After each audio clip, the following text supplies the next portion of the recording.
यह हमारा भारत देश है ना, इसकी सबसे बड़ी महान संस्कृति यही रही है। यहां पर किसी भी जीवन को ऊट पटांग नहीं जीने की रजा दी गई है। यहां पर हर जीवन के लिए व्यवस्थित चरण दिया गया है। अगर किसी व्यक्ति का दुनिया में जन्म भी हुआ है तो ऐसा नहीं कि जब इच्छा हो तो जन्म गए और जब आयुष्य पूरा हो तो मर गए। हर जीवन को व्यवस्थित ढंग से बांटा गया ताकि आदमी अपने जीवन को सुव्यवस्थित जी सके। व्यक्ति के जीवन का पहला भाग निकाला गया बचपन। ये तुम्हारे लिए शिक्षा और दीक्षा और संस्कारों के लिए है। ये तुम्हारी वो जीवन की नींव है जहां पर तुम जीवन में क्या बनोगे इसका आधार स्तंभ तय होगा।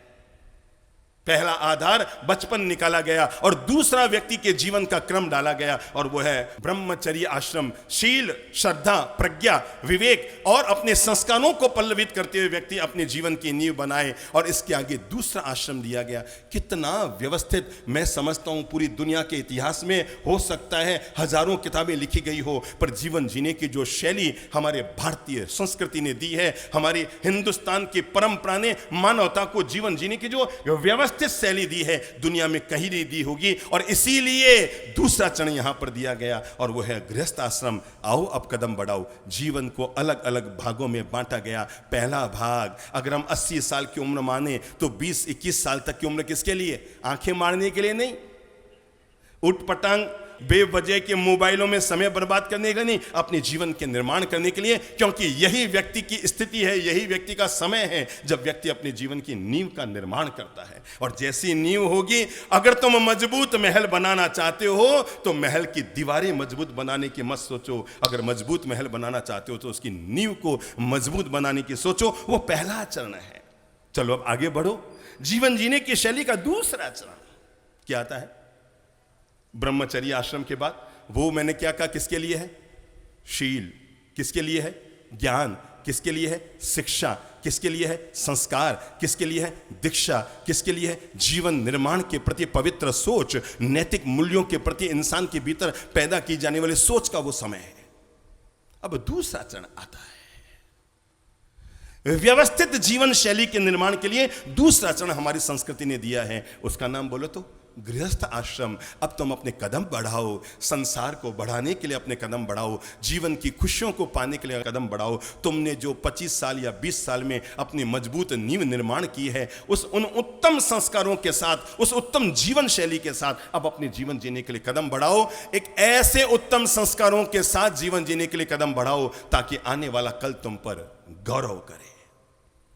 तीसरा चरण, जब लगता है परिवार बना, संसार बसा, संतानें हुई, विवाह शादियां हो गई, सब उत्तरदायित्व से मुक्त हो गई, तो कहते हैं अब तीसरे चरण में प्रवेश करो। एक ही भाग में जीवन मत जी लेना, क्योंकि यही जिंदगी नहीं, जिंदगी और आगे है। अब मुक्ति के लिए अपने कदम बढ़ाओ और वो तीसरा चरण है। अब तुम परिवार में तो रहो, घर गृहस्थी में भी रहो, संसारी लोगों के साथ भी रहो, लेकिन अब थोड़ा सा अपने आप को ऊपर उठा लो। जैसे कीचड़ में कमल रहता है ना, पैदा तो कीचड़ में होता है लेकिन धीरे धीरे कीचड़ से बाहर हो जाता है। ऐसे ही तीसरा चरण मनुष्य जाति के लिए हमारे महान ऋषियों ने दिया। और उस तीसरा चरण का नाम क्या है? बोलो बोलो, वानप्रस्थ आश्रम। इसका मतलब है, मैं आपको ये बताना चाहता हूँ, हमारे यहाँ हमारी संस्कृति में हम इन बातों को समझ ही नहीं पाए, हम इन बातों को जी नहीं पाए। हमारी जिंदगी केवल 2-3 चीज़ों में बीत के खत्म हो गई। पैसा, बीबी, बच्चे, मकान, दुकान, गाड़ी, बंगला, बस। अगर आप अपने आप को उपलब्धि के नाम पर सोचें कि मैं 20 साल पहले कहाँ था और आज कहाँ हूँ, तो आपके भीतर से जवाब आएगा 20 साल पहले मैं कमा रहा था, आज 2 बच्चों का बाप हूँ। फिर जवाब आएगा, हाँ 20 साल पहले मेरे पास केवल 2-2.5 करोड़ थे, आज मेरे पास 15 करोड़ की संपत्ति। हाँ 20 साल पहले मैं मालदा सिटी में किसी गली में रहता था, आज मेरे बाहर में एक बंगला हो गया। इसके अलावा, इन भौतिक उपलब्धियों के अलावा आपके पास कौन सी आपकी निजी उपलब्धि है जिस पर आप गौरव कर सकें? मैंने अपने जीवन का ये विकास किया है, मैंने ये आध्यात्मिक विकास किया है, मैंने ये नैतिक मूल्यों का विकास किया है, आज मैं वहां से यहां तक पहुंचा। तीसरा चरण क्या नाम है इसका? बोलो मुझसे। वानप्रस्थ। मैं समझता हूं यहां पर जितने लोग बैठे ना, उसमें ब्रिटानिया 50-50। आधे लोग तो ऐसे हैं जो अब पहले और दूसरे में जीने वाले नहीं हैं। अब कौन सी उम्र आ गई उनके? तीसरे की उम्र आ गई। और वो है अब अपने कदम बढ़ाओ। संसार में रहते हुए भी, परिवार में रहते हुए भी, गृहस्थ जनों के बीच रहते हुए भी, मैं इन सबके साथ रहते हुए मुक्त कैसे जी सकूं? सब है, धन दौलत जमीन जायदाद सब है, पर भीतर में क्या जग गई? मुक्ति की चेतना जग गई। मेरे भाई, जिंदगी में याद रखना, धन ही सब कुछ नहीं होता। आदमी कमाना शुरू करता है, कब तक लगा रहता है बताओ तो? भाई कब तक कमाओगे? पहले ये बताओ, आप जीने के लिए कमा रहे हैं या कमाने के लिए जी रहे हैं? निर्णय कर लो। अगर कमाने के लिए जी रहे हैं तो लगे रहो, ठीक है ना? वो होता है ना, धोबी का गधा। आप ही बोलो ना, सारी बातें मैं बोलूं तो मुझे भी तो कुछ लगता है ना मन में। भाई थोड़ा आप बोल लो, आपके रोज काम पड़ता है। धोबी का गधा, घर से घाट और घाट से घर, घर से घाट और घाट से घर। धोबी का कुत्ता, घर से घाट और घाट से घर, और एंड में कहां पहुंचता है? वहीं का वहीं खड़ा रह जाता है। हम ऑफिस से घर, घर से दुकान, दुकान से घर, घर से दुकान, दुकान से घर, घर से दुकान, ऑफिस से घर के, बस इसी में पूरी जिंदगी। क्या क्या क्या क्या क्या क्या क्या पाया हमने? 5 करोड़ थे, आज 25 हो गए होंगे, नहीं? यही सब पाया ना। मैं आपको कैसे बताऊं, एक आदमी बड़ा अमीर बन गया था, पर उसकी तबीयत बिगड़ गई, मर गया। मरते मरते अपने पत्नी के नाम पर 350 करोड़ की संपत्ति छोड़ गया। कितनी? मुझसे बोल लो। 350 करोड़ की संपत्ति छोड़ गया। पता नहीं जिंदगी कैसा मोड़ देती है। उस व्यक्ति की पत्नी ने उसी के ड्राइवर से शादी कर ली। देखो मोड़ देखना, उस व्यक्ति की पत्नी ने किससे? उसी के ड्राइवर से शादी कर ली। अब उस कंपनी का मालिक कौन हो गया? ड्राइवर, और वो महिला हो गई। एक दिन कैसे बताऊं, जैसे उसका पति एक दिन मर गया था, 3 साल के बाद वो महिला भी मर गई। अब कौन बचा? अकेला ड्राइवर। एक दिन ड्राइवर ऑफिस में बैठा था, अपने ही सेठ के ऑफिस में, जहां पर हमेशा वो दरवाजे पे खड़ा रहता था। आज वो सेठ की कुर्सी पर बैठा था। यूं यूं अंगुली डाल के यूं बैठते ना, कभी कभी सेठ लोग यूं, ज्यादा अमीर लोग यूं बैठते हैं कुर्सी पर, यूं यूं बैठा था। सामने सेठ की तस्वीर लगी हुई थी। किसकी? 350 करोड़ जो कमा के गया, उस सेठ की तस्वीर लगी हुई थी। उसने तस्वीर को देखकर मुस्कुराते हुए कहा, वारे सेठ, क्या गजब हुआ। मैं सोचता था कि मैं जीवन भर तेरे लिए मेहनत कर रहा हूं, आज पता लगा तू तो खुद मेरे लिए मेहनत कर रहा था। ये जीवन का मोड़ है। मुझे क्या लगा था? मैं बोल लो, इन सब हकीकतों से कभी ना कभी हमें भी जिंदगी में गुजरना पड़ता है। मुझे लगा था कि मैं तेरे लिए मेहनत कर रहा हूं, पर आज पता लगा धन का तो देखो प्रवाह है, आज इधर है कल उधर है। एक होटल में क्या हुआ, एक महानुभाव आया, रूम वूम देखे और देख कर कहा, भाई हो सकता है कल मैं रुकने के लिए आऊंगा।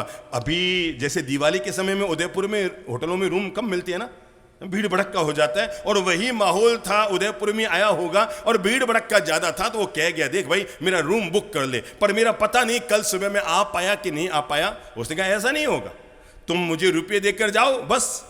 तो उसने कहा एक काम कर भैया, तू इतना मुझे कर दे, मैं तुझे 2000 रुपये दे के जाता हूं। अगर मैं रुकूंगा तो 2000 तू रख लेना, और नहीं रुकूं तो मुझे वापस दे देना। पहले तो वो ना नो करो, उसने कहा ठीक है चल, तू 2000 देकर जा, अगर तू रुका तो तेरा रूम बुक, और नहीं तो तेरे रुपये वापस दे दूंगा। उसने उसको 2000 रुपये दिए, बाहर निकल गया। इतने में ही होटल में जो आदमी रोज दूध लेकर आता था, वो हिसाब मांगने आया, भैया मेरे 2000 रुपये हो गए, दूध के रुपये लौट दो। तो उसने क्या किया, वही 2000 रुपये दूध वाले को दे दिए। दूध वाला क्या है, कहीं से घी लाकर बेचा करता था, और वो घी वाला दूध वाले के आया और आकर कहा, भैया मेरे रुपये का हिसाब कर दे। उसने वो 2000 रुपये घी वाले को दे दिए। घी वाला भी किसी और गाय वाले से दूध लाया करता था, भैंस और गाय गांव वाले से, उसका हिसाब बाकी था, उसने 2000 उसको दे दिए। आगे बढ़ना, अब मैं कैसे बताऊं, वो जो गाय और भैंसे के बाड़े वाला था, वो किसी चारे वाले के यहां से चारा खरीदता था। आगे बढ़ो देखना रुपये कैसे बहते बहते वापस कहां आते हैं। वो चारे वाले के यहां उसने हिसाब करना था, उसने 2000 रुपये चारे वाले को दे दिए। और चारे वाले ने दरअसल 3 दिन पहले ही उसी होटल में अपने 10 मेहमानों को खाना खिलाया था, रुपये देने बाकी थे। उसने लाकर 2000 रुपये वापस किसको उस होटल वाले को दे दिए। अगले दिन उस होटल में वो मेहमान आया, कहा भैया मुझे नहीं रुकना है, मेरे रुपये वापस दे दें। वो 2000 लेके चला गया, रुपये उसके जेब में चले गए, 10 लोगों का हिसाब निपट गया। ये धन का प्रवाह है, केवल एक मानसिक प्रवाह हम लिए चलते हैं, कभी इस जेब से उस जेब से, उस जेब से उस जेब में, इस जेब से उस जेब में। इसलिए एक बात तय मानकर चलना, धन बहुत कुछ तो हो सकता है पर सब कुछ नहीं हो सकता। धन कितना सामान्य सी वस्तु हो सकती है, ये कोई ऐसे व्यक्ति से जाके पूछो जिसने 10-10 हजार करोड़ की संपत्ति का त्याग करके अपने जीवन में मुनि जीवन को स्वीकार किया। धन कितना व्यर्थ हो सकता है, धन कितना निरर्थक हो सकता है, जिस धन के लिए लोग भाग रहे हैं। जरा कल्पना करो, इस युग में इस पवित्र मार्ग पर, मुनि जीवन के मार्ग पर आने वाले लोगों को हाथ जोड़कर प्रणाम जरूर कर लो, जिन लोगों ने करोड़ों अरबों की संपत्तियां एक सेकंड में परित्याग करके अपने जीवन में मुक्ति का मार्ग स्वीकार कर लिया। हाँ, यही चौथा मार्ग आता है जिसका नाम है, बोलो बोलो बोलो बोलो बोलो बोलो, संन्यास आश्रम। चल बेटा, निकल पड़। ये युगों युगों से भारत की संस्कृति रही है और इसीलिए हमारी संस्कृति में अब तक हजारों राजा ऐसे हुए हैं। कितने? हजारों राजा ऐसे हुए हैं जिन्होंने बुढ़ापे में जाकर के अपना राजपाट बच्चों को देकर के मुक्ति का मार्ग स्वीकार कर लिया।